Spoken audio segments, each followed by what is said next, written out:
That morning, I woke up and found out I had turned into a panda. My mom heard the commotion and came to check on me. I panicked and tried to hide, but my head was too big to fit anywhere. The second she pushed open the door, I made a dive for the bathtub. Mom pulled out some painkillers and pads to comfort me, thinking she knew what was going on. The moment she stepped away, I bolted back to my room. When I closed my eyes and forced myself to relax, the cat ears vanished. I took a slow, deep breath, and the tail disappeared too. So that was the trick. As long as I kept my cool, I wouldn't turn into a panda. Yes!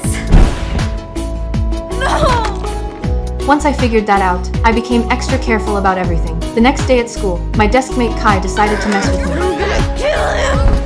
I clamped down on my tail with everything I had and made a mad dash into the classroom. Then, out of nowhere, my mom showed up at school and handed me pads in front of everyone. I wanted to sink into the floor. I turned around and ran straight out of the building. Mom jumped in the car and came after me. In all the chaos, I scrambled up a ladder, but it was old and rickety and started tipping over. I spotted my house not too far away, took a flying leap, and jumped.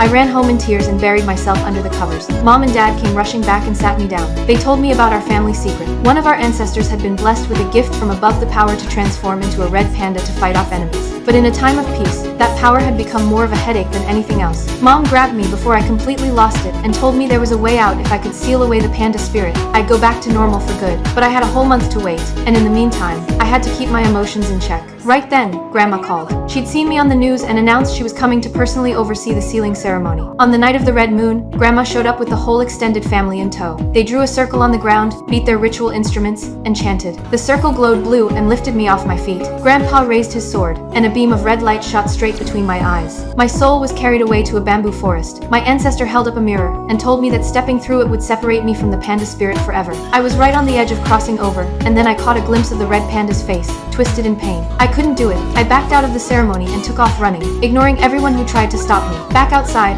my mom lost all control. The panda spirit broke free from her necklace and merged with her completely. I found my best friends and apologized. Then, out of nowhere, a massive panda appeared. It was my mom, and she had totally lost it. She was tearing everything apart. The rest of the family showed up and scrambled to perform the sealing ceremony on the spot. I waited for the right moment and tackled Mom to the ground, but the red moon was already fading, and her body was still outside the circle. I pulled with everything I had. She wouldn't budge. Then Grandma ripped through her own seal and charged in. One by one, the others smashed their seals too, all of them transforming into red pandas, working together to drag Mom back inside the circle. That's when everyone reached out to help. They all joined together and sang, their voices rising as one. The formation blazed up with a blinding light, and the pandas were lifted off the ground. I gently took my mom's hand and walked her out of the bamboo forest. From that day on, I became one with the red panda spirit, and together, we brought a whole lot of joy to our little town.